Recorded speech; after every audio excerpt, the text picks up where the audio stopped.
So we just have a lot of prominent noses the uh, from the Morgan side, my mom's side. We have prominent noses from my grandmother, who was Jewish, and my dad also had a very prominent Jewish looking nose. The joke has been in my family about how different my nose was because when I was a teenager, I had like a tiny straight nose, or straighter nose, and I feel like that's definitely more the shape of a lot of the bird songs. Like I feel like they have more of that sort of straighter. They seem to have like more straight noses. And so I there's a lot of reasons why. I feel like there's a lot of resemblances and similarities, and the way our like appearances and my dad's appearances, opposed to them. People, my dad is gone. My brother's gone. My grandmother, Dr. Clark, Dr. Newman, like all these people have died. Like there's no way I'm ever going to know for sure like what happened. I don't know if my grandmother and Dr. Clark had a romantic affair, if it was more maybe, um I don't know. I don't know. I do know that I think it went off and on, and I do know that by the time I think that Dr. Clark always seemed very sure that my dad was his son. I don't know if that's because of his features or his like his like his seeing his personality, or his his like him as a person.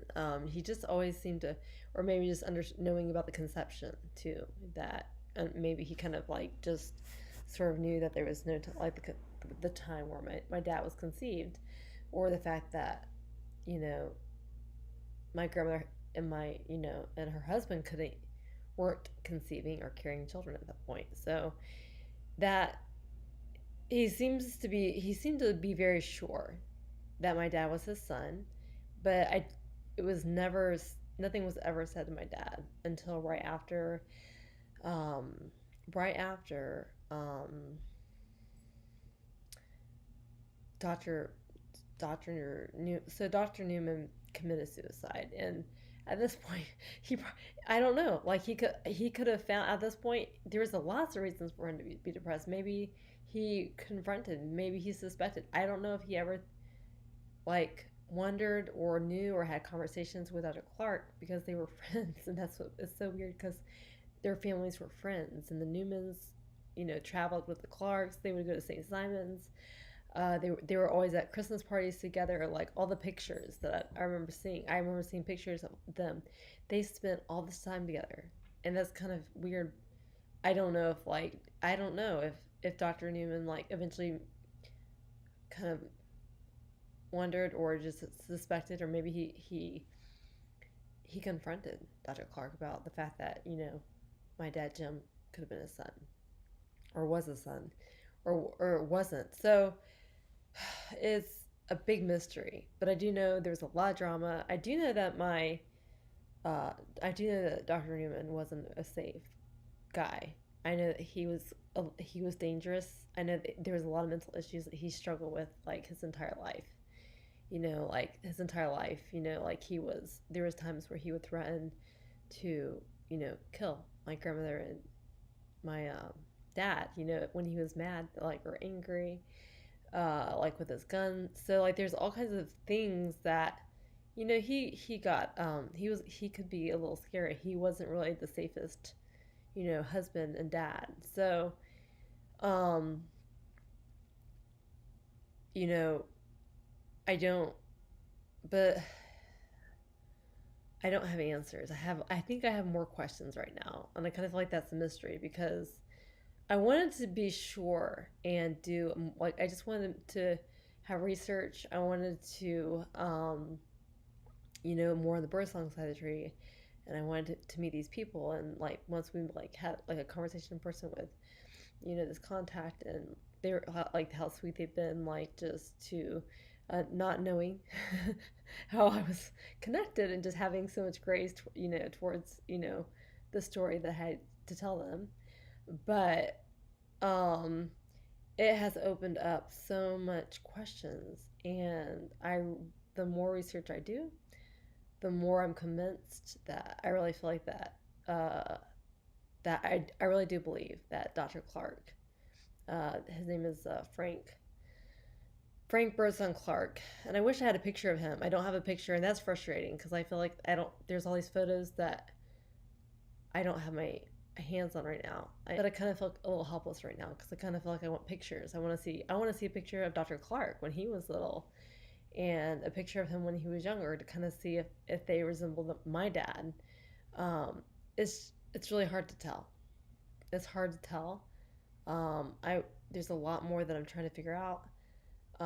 But I also kind of am excited. Like this is definitely an adventure. It's definitely something that I'm giving to the Lord, and I feel like the Lord's guiding me through this, this mystery of secrets, and yeah. I don't know if anybody else just gets tired of family secrets, but I kind of feel like that. You know, all of my relatives. I'm not like I hate family secrets. I hate when somebody keeps me from being able to tell my own secrets or things that happen to me that I can't talk about in the family or I can't bring up. I hate that. I hate that feeling. And anybody who knows me knows I'm a very honest person. Like I'm very upfront. I want you to be upfront.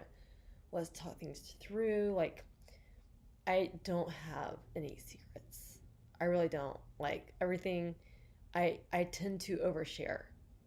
Um, but the reason why is because I feel like I grew up with such a secretive family. I had two families, my mom and dad's side, all these secrets that you're just not allowed to talk about. And I hate that. I hate being under the pressure. I hate being under, like all the rules, and I hate the secrets. I hate secrets. Like because of my experiences with them, because of the sexual abuse secrets in my family, and in the early churches that I was in, where I wasn't allowed, I was forbidden to talk about the sexual abuse, by the elders, and so it was, I've been very, I've I'm kind of through.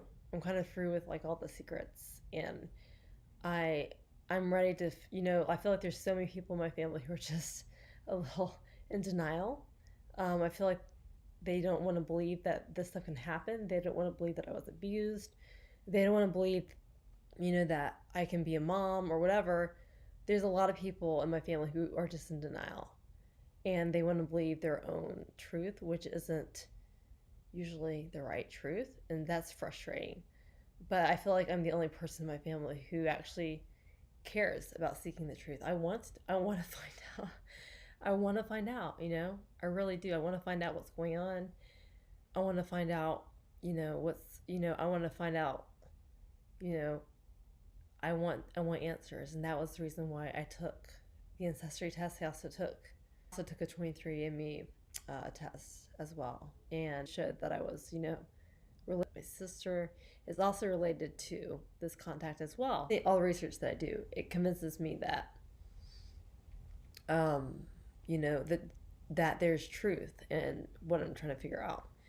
I just there's a lot of answers that I'm still trying to find. I have a lot of questions, even more questions about what happened, but it just seems to me that the lies and the explanations that people have said in the past, my relatives, like, they don't add up.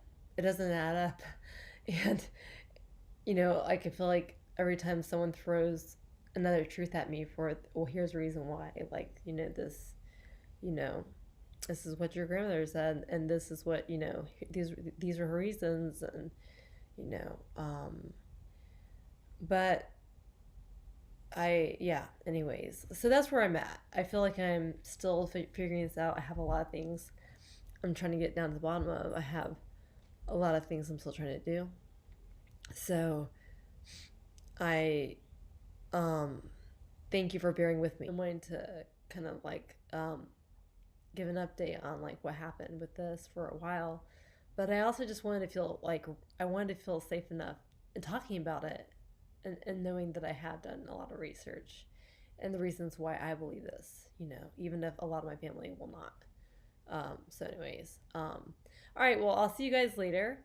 Um, Maybe when I figure out more of this, I'd love to, find when I find some more answers about this, maybe I'll, share some more with you guys. Um, but yeah, okay. Thanks, guys. Thanks for bearing with me, and I'll see you guys later.